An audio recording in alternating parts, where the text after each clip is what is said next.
That night in the woods is one I'll never forget as long as I live. The bone-chilling cries that pierced the darkness have haunted my dreams ever since. My friends and I had ventured deep into the forest, unaware of the terror that awaited us there after sunset. We were young and naive, thinking ourselves immortal, but the events of that night shook us to our very core and proved just how alone and vulnerable we really were. Now, years later, I still shudder when I recall that grim night, the shadowy woods and the sinister wails closing in around us. What we experienced out there transcended our worst fears and imagination. We will carry the trauma of that encounter forever. It was my friend's idea to go camping that weekend. We were bored suburban teenagers looking for adventure, convinced of our own immortality. He had heard about an old forest preserve about 2 hours from where we lived. He said it would be perfect. Isolated, untouched woods where we could just be ourselves, away from the pressures of school and parents. I wasn't an experienced camper by any means. My family wasn't the outdoorsy type, but I wanted to prove myself to my friends. So I eagerly packed my borrowed tent and mess kit and lied to my mom that we were just going to crash at a friend's place for the weekend. We set out early Saturday morning in my friend's beat-up old Jeep. We stopped for junk food, blasting the radio and laughing much too loudly, already feeling free. After getting lost a few times, we finally found the narrow dirt road leading to the nature preserve. A neglected wooden sign read, "Campers beware." We should have heeded the sign's warning. But the densely wooded area seemed perfect to our untrained eyes. Our youthful bravado convinced us nothing could go wrong out here. How wrong we were. As night fell, we eagerly set up camp under a canopy of towering pines, joking around the campfire, faces aglow in the flickering light. It was an idyllic scene. The stars blanketed the sky, the air whistled through the branches, and the fire popped and hissed. Everything seemed perfect, but our perfect night was about to take a terrifying turn.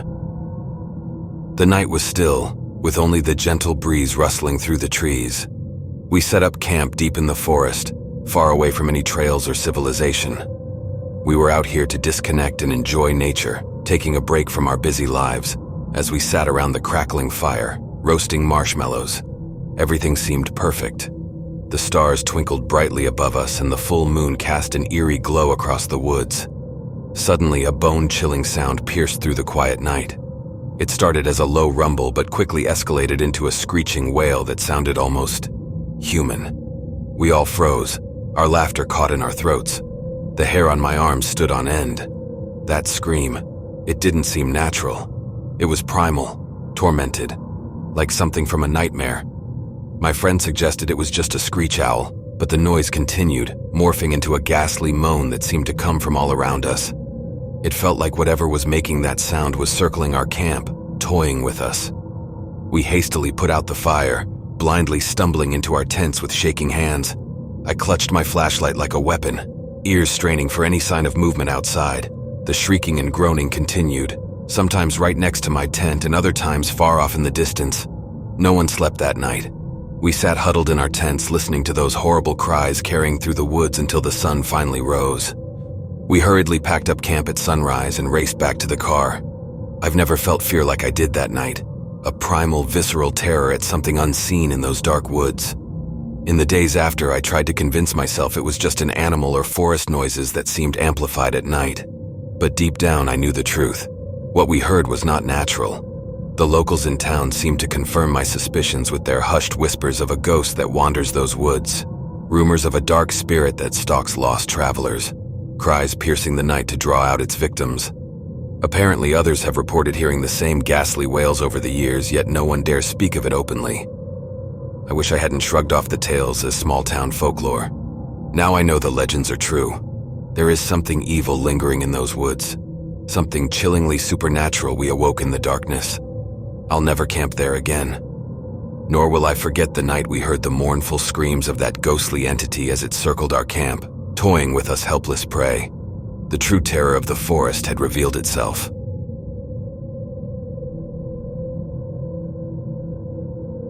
I had been thrilled when my professor announced this research trip into the remote forest. As a wildlife biology major in my junior year, it was an incredible opportunity to gain hands-on field experience. The professor had handpicked myself and 2 other top students to venture out and gather data on wildlife populations in the dense woods. We were joined by the professor's assistant and an experienced park ranger who knew the area well. The 5 of us hiked through the shadowy trees for 2 days before making camp in a small clearing. Though it was summer, the thick canopy blocked most sunlight, surrounding us in perpetual dusk. We worked dawn to dusk, monitoring motion sensor cameras, tracking animal prints, and baiting traps to get population samples. At night, we'd gather around a small campfire before turning in. One student would nervously joke about bears, while another tried convincing us ghosts roamed these woods. I loved wildlife, but had never spent this much time alone in the wilderness. Still, I felt at ease with our research team. We worked throughout the day, checking trail cameras and bait stations, then returned to the campfire each night. The first couple evenings were uneventful, just our group chatting lightly over bowls of stew before turning in for the night. But on the 3rd night, as we sat around the crackling fire, a feeling of unease began to creep in. The rustling of animals in the brush and the creaking of branches overhead seemed more ominous than before. We sat around the flames, roasting marshmallows and telling ghost stories to try and scare each other. I glanced around at the thick trees surrounding our campsite, their branches creaking and swaying slightly in the wind. The dark gaps between them seemed to be watching us, waiting.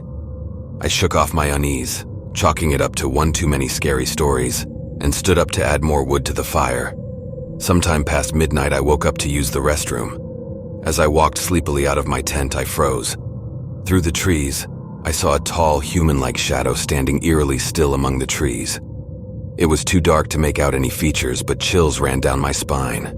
This was no ordinary shadow. It seemed to watch me, to follow my every move. I darted back into my tent, heart racing, convincing myself it was just a nightmare or trick of moonlight. I eventually fell back asleep. The next day, I said nothing of the strange sighting. The day passed uneventfully until dusk. We were gathered around the fire pit when that same human shadow drifted between the trees surrounding our camp. This time, the others saw it too. We sat paralyzed, watching the dark figure watch us. After several agonizingly long minutes, it turned and disappeared into the woods. None of us slept that night. We decided to pack up camp the next morning and get out of those woods. Driving away, I took one last glance in the rearview mirror. For a split second, I could make out the shadowy figure standing among the trees, fading out of view. We still talk about that weekend years later. None of us have been able to explain the shadowy presence we all saw. I don't know what it was or why it seemed to be watching us. We've gone over every possible explanation. A trick of the light, someone playing a prank, even a wild animal, but none of it adds up. The figure was too tall and human-like to be an ordinary animal, and we were miles from any other people. It seemed to move with intention, not just wander aimlessly. In the end, we just can't seem to understand or rationalize what we all witnessed together out in those remote woods. The memory still sends chills down my spine, and I don't know if we'll ever find an explanation that makes sense. I only heard and read about a shadowy figure in the internet, but never imagined I'll experience it myself. For now, it remains an unsettling, unsolved mystery. It was meant to be a fun guys' weekend away, a chance for my buddies and I to get back to nature, away from the stress of classes and day jobs. We picked a spot deep in the woods, parked my Jeep at the trailhead, and hiked for miles until we came across the perfect clearing to set up camp. We spent that first day drinking beers, joking around the fire, and exploring the area.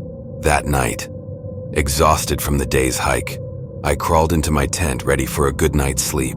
Being out in the remote wilderness, away from any city lights or sounds, I knew I'd sleep like a rock. With the fresh air and a slight beer buzz, I drifted off quickly after watching the embers of the fire slowly die out. A few hours later, I awoke groggily for no particular reason. Something felt off. I laid there in my sleeping bag, staring up at the inky blackness of the night sky peeking through the mesh tent roof. That's when I noticed it. A faint glow flickering through the trees just outside my tent. Sitting up slowly, I peered out into the darkness, rubbing my eyes. The glow seemed to pulse and waver, like foxfire dancing just out of sight. I realized with dread that we were miles from any roads, buildings, or other people. Whatever was causing that light was coming from the forest itself. The glow was faint at first, just a flicker in my peripheral vision. I blinked a few times, wondering if my tired eyes were playing tricks on me. But no, there it was again, a soft pulsating light coming from the thicket of trees to my left. Sitting up slowly in my sleeping bag, I peered out into the darkness, my heart beginning to pound. It was well past midnight and my friends were all asleep in their tents around me. We were deep in the middle of the forest, at least a few miles hike from the nearest road or building. As I watched, the glow intensified, becoming brighter and clearer. It seemed to be floating several feet off the ground, bobbing slowly up and down as it drifted between the trees. I couldn't make out a definite shape, just an amorphous orb of light that almost seemed to pulse to some unheard rhythm. My mind was spinning. Could it be someone with a flashlight? But the light was too diffuse and unearthly. Gulping, I considered the possibility that it was something supernatural. A ghost, orb, or will-o'-the-wisp. The woods suddenly seemed much more ominous than before. Slowly, I unzipped my tent, trying not to make a sound. I had to see what this thing was. Grabbing my phone for its flashlight, I crept out into the dark forest. The cool night air raised goosebumps on my arms as I picked my way between the trees, moving closer to the glowing orb. When I was about 20 feet away, I ducked behind a large oak, peeking around it. The orb was drifting lazily just a few feet off the ground, and was now bright enough to illuminate the trees around it. My mouth went dry as I noticed there were no footprints or broken twigs underneath it, like there would be if someone was holding a flashlight. The light seemed to generate from the orb itself, which was about the size of a beach ball. I hesitated, then jumped out from behind the tree, flashing my light at the orb. The orb immediately zoomed away faster than I would have thought possible, disappearing into the blackness between the trees.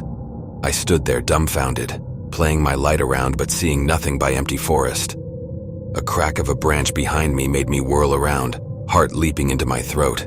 But it was just a deer, staring at me curiously before bounding off into the night. Still, I couldn't shake the chilling feeling that something was out there, watching from the shadows. I hurried back to my tent, zipping myself securely inside. Peering out into the inky blackness, I shivered as the trees seemed to take on sinister shapes. I knew there was no way I'd be getting any more sleep tonight. All I could do was wait anxiously for dawn, hoping that whatever sinister presence was lurking in the darkness would be gone by first light. But somehow, deep down, I wished that this would be my last encounter with the strange glowing orbs of the forest. I barely slept the rest of the night after the encounter. At the first light of dawn, I unzipped my tent, scanning the surroundings warily. The forest looked perfectly normal in the morning light. Had it just been my imagination? My friends emerged from their tents, yawning and stretching. I said nothing about what I had seen. We packed up camp and hiked back to my Jeep, but I couldn't stop thinking about the strange glowing orb. As soon as I got home, I jumped online, searching for anything related to mysterious lights in those woods. Most of the results were useless. Paranormal forums, fictional stories, UFO conspiracy theories, but I did find a few local news items and blog posts about strange sightings in that area. One grainy video claimed to show an odd light darting through the trees. A blogger wrote about seeing floating orbs while hiking at night. The eyewitness accounts were all over the place. Some described amorphous glowing shapes. Others saw defined saucer-like objects. Some saw lights zipping through the sky. Clearly, people had experienced something bizarre and unexplained in those remote woods. But there was no consensus or definitive explanation anywhere online. It seemed no one knew for sure what the strange lights and orbs actually were. Or if they did, they weren't talking. Sitting alone in my room, I felt a chill run down my spine. No rational explanation I came across matched what I had seen. Something mysterious lurked in that isolated forest, something no one could explain away. And I had seen it with my own eyes.